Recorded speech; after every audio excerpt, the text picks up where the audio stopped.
What's going on, everybody? It's Pacman Jones with Savannah Seaport News, and today, one of my other questions that I've always been asked to, this is mainly for the people that don't live in Savannah as well. I'm being asked that what's the safest places to be on each side of town, and some of the worst places to be are some places that we should avoid of coming to Savannah. And I'm gonna answer that. I'm gonna start in Savannah, and then I'm gonna go on each side of town, and then I'm gonna go from Savannah to Chatham County. Now let's just start with the easiest. The most safest place to be is the south side. On the side of town is the south side. The south side, like I've said in other videos, is pretty safe. You have the Savannah Mall, you have the Oglethorpe Mall in those areas. You have Armstrong State University on that side of town, really right by Savannah Mall. So you have a university, two malls. It's less residential than the east side. It's not as many homes. You really see more apartments on those side of town on the south side. And the south side is pretty safe because you don't really see assaults happen like that. I mean, there's only been 5 murders in the south side.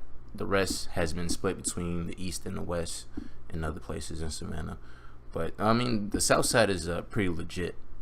Some of the best neighborhoods in the south side is Georgetown. Georgetown is pretty decent. I lived in Georgetown for a little less than a year, but I moved. What's another good neighborhood on the south side? Windsor Forest. Windsor Forest is actually, in my last video when I was driving through Windsor Forest through my news segment, Windsor Forest is a nice place to live. But it seems like every year, at least once a year, you hear about a shooting that somebody dies in Windsor Forest. So I don't really know what's that really about on the south side area. You know, sometimes, I mean, at least once a year, at least once or twice a year, you hear something about a shooting. There was a shooting there this year on Northbrook Road, and there was a shooting last year. So I mean, it's not a hot area, Windsor Forest. I mean, it's nice homes in there. It's really nice homes in Windsor Forest. And you have other neighborhoods in there like Paradise Park, that's on the south side. You have Colonial Oaks, that's near Coffee Bluff. Coffee Bluff is like you're going on White Bluff, but just you got to keep on going down and you'll hit Coffee Bluff. I mean, Coffee Bluff has nice homes in that area too. Really anywhere on the south side is pretty much nice. There's nothing sleazy or anything like that, but I mean, it's not as residential as it is on the east side, because the east side has really all the homes. Now about the east side of course is the bigger side of town, so that's a little bit more to explain. Around the east side you have the Savannah State University. We have that university over there. Is the black college over there. So neighborhoods around there, like near that Ted Wright Stadium, the neighborhoods over there is it's okay. I mean, my aunt actually lives over there, like off of near Fernwood. That's like off of Skidaway. And I remember a time out there in that particular area where my aunt stays at, there was a little teenage kid. He was burning houses, and I think he burnt about 4 or 5 houses down, but they caught this guy. But ever since then I haven't really heard about anything too wild on that side of town.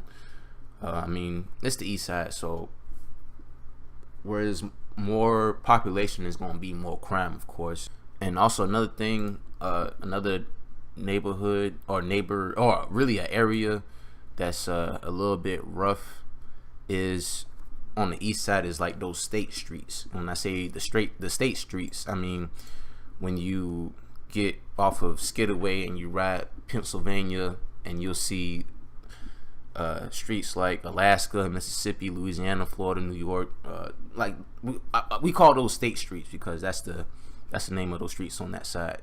That side of town, or that part of the east side, is kind of dangerous too. And I'm gonna just tell you a little bit of a small story. I was dating this chick maybe some years back, and there was actually a murder. It was a murder on, I believe, Mississippi Ave, and I was out of town that time, but I found out when I was out of town, and I called her and I was like, "Hey, you okay?" And she was like, "Yeah," but when they shot the guy, they literally shot and killed him, basically like 30 steps away from her house. So the East Side is the East Side always had is problems with crime and shootings and other stuff on that area. Another little area on the East Side is Live Oak.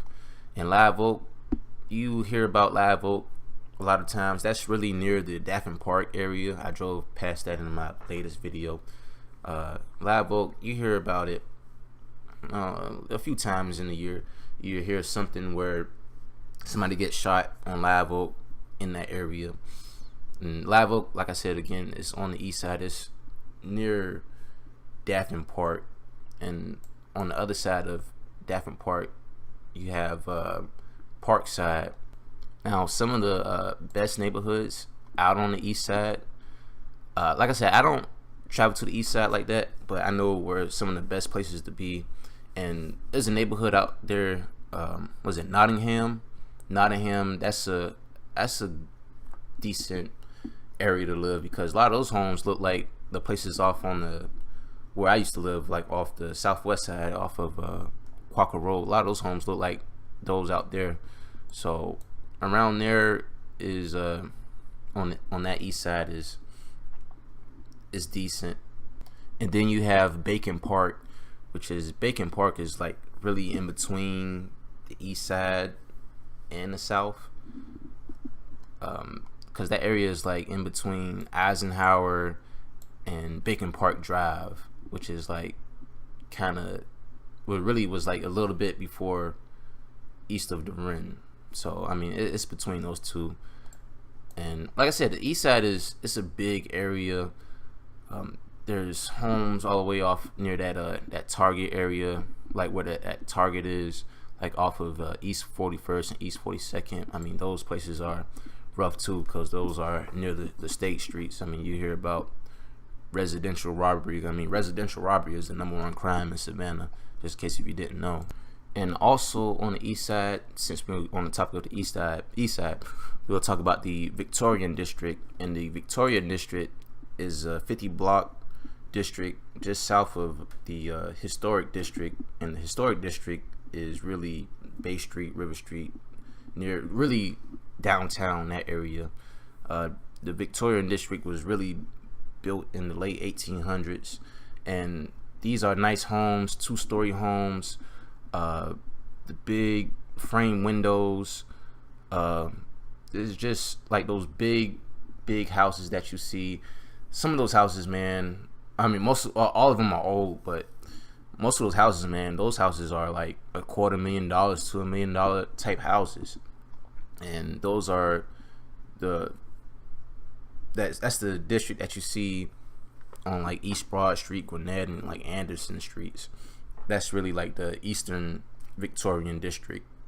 And the Western Victorian district, like I said, if you've been watching any of the first video for my Savannah for Dummies, the Western Victorian district separates from Bull Street. Like I said, Bull Street separates the East and the West. So remember that. So it ranges from Bull Street to MLK to Gwinnett and to the West Anderson Streets. So it borders off around. It really borders off around Forsyth Park, to be honest with you. Now, the Savannah Historic District is pretty much from West Liberty Street, from all the way up towards River Street and Bay Street. Like, mainly like from there on up, you see the Historian District, and it's pretty much the same like the Victoria District. Nice $250,000 houses. Some of them are like $1 million houses in the Historian District, because those houses are old and they have a lot of history. Those houses in that area have lots and lots of history of like other families, like other rich families living there, and some of those houses are like have ghosts in there and all. In the Historian District, you have City Market, and close to the Historian District, there's Yamacraw Village, and Yamacraw is the projects. That's probably a place that you probably wouldn't want to see like that. because the Historian District and the Victorian District runs from the east and the west side, like I said.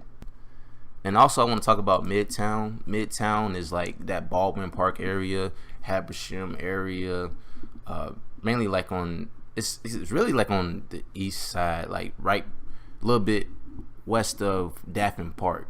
That's really like that Midtown area. Midtown, they have nice homes too, really nice homes. Midtown is kind of underrated because Midtown is in that Victory Drive area, Malpass Avenue, Reynolds Street, East 45th, Atlantic Ave. I mean, it's those really have nice homes. I mean, it's overlooked, but that's another nice place to be. Now let's talk about the west side. Like I said, with reference to the east side has more homes, so the west side doesn't have as much. West side just has a little bit more communities, and they have communities like Tatumville, Ardsley Park, Kohler Brownsville area, that's like near West 37th, Cam Park, Yamacraw, the projects. I mean, it's other areas like Carver Heights, Cloverdale. I used to live over there in Cloverdale, and like I said, and another couple other neighborhoods, Liberty City and Tremont Park, and some of one of the nicest places to live on the west side is Liberty City. My granddad lives in Liberty City. He has a nice home. There's a lot of nice homes in Liberty City. Liberty City is also overlooked too, but Liberty City is a really majority black neighborhood. I mean, it's mainly black people that live in that neighborhood. Another good neighborhood, the place I used to live, Cloverdale. Cloverdale's nice, beautiful homes. I mean, it kind of reminds me of the South Side a little bit. I mean, it's kind of quiet. I mean, there was a shooting that happened a month ago, but Cloverdale don't really get that much crime like that compared to other places on the west side. What's another place on the west side? Tatumville. Tatumville is a nice, decent area.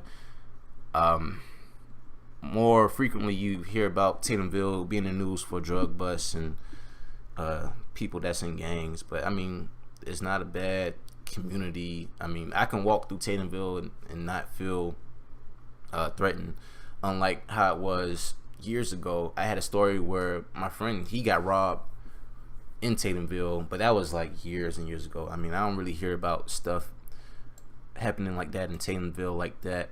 What's another place on the west side? Oh yeah, I talked about Kohlerville, Brownsville.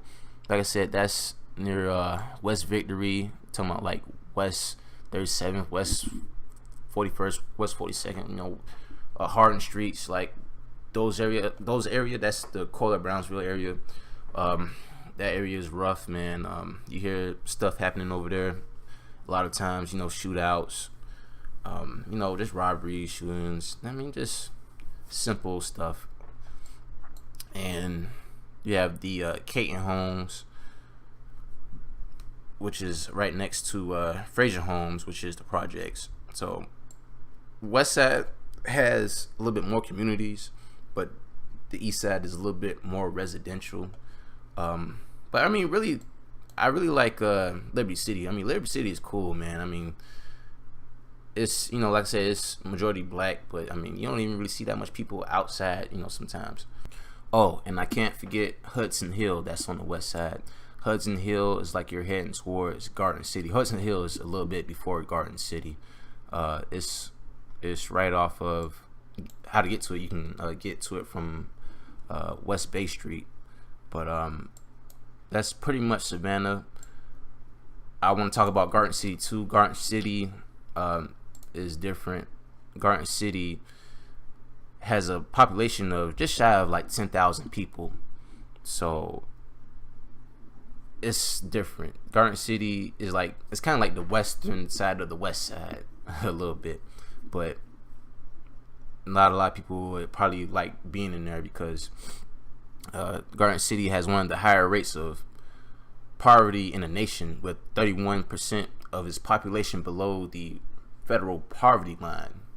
And Garden City isn't, I wouldn't say Garden city is like a slum or nothing like that, but it just Garden City is just, you'll see it's more industrial. Like you see the Georgia Ports. Georgia Ports is right up from Garden City. You'll see more trucking companies on that side of town, train tracks. Just really just a more industrial side. I never lived in Garden City. I mean, I know somebody that lived in Garden City. They didn't really like it too much because whenever there's like a big thunderstorm like that, the lights usually cut off in Garden City. And not only that, it's just you have to worry about trains, and getting behind the train in Garden City sometimes, man, you'd be waiting 30 minutes for the train to pass. Now, for my people that's okay, let's just say you want to come to Savannah and you had a lot of money and you want to move here. More realistically, I would probably tell you to move to Pooler. And I would say move to Pooler because Pooler has a lot of things booming out there. Pooler is the 45th largest community in Georgia.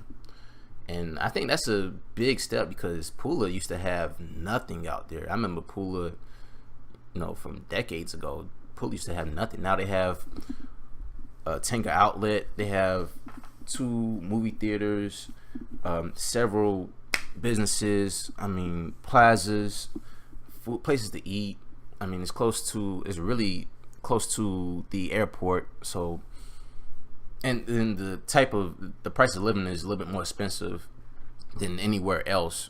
But Pooler, I mean, it's the place to be. I lived in Pooler for about like 6 to 8 months with my brother, but I moved to the south side. And I mean, Pooler's nice. You don't have to worry about crime like that. You just really have to worry about watching your speed because the police be out there trying to catch anybody for speeding tickets. But I mean, Pooler is decent. I mean, if you had the money to move to Chatham County, I would say move to Pooler because Pooler is nice. That's one of the places that a lot of people want to be now, and it's getting a little bit more populated. I believe the population of Pooler is over 20,000 people. So, and another place, if you really, like I said, you really had money moving to Chatham County, I would say move to the Landings. The Landings is like off Skidaway Island. The Landings, those houses are kind of like the Victoria district, but not those same type of houses. But I really compare those houses with the price range, because the price range of the houses of the Landings range anywhere between 250,000 to some millions. I mean, there's $1 million houses out there on the Landings. Very nice place to be. They have their own community out there, have their own stores and everything like that. You don't have to come to Savannah for anything if you live on the Landings. You probably have to come to Savannah for like if you want to go to the movies or a mall. But I mean, the Landings is a nice area. Isle of Hope is nice. It's really towards it's kind of near Skidaway Island. It's in between Skidaway Island and Thunderbolt. Thunderbolt is pretty nice too. Thunderbolt is the eastern side of the east side.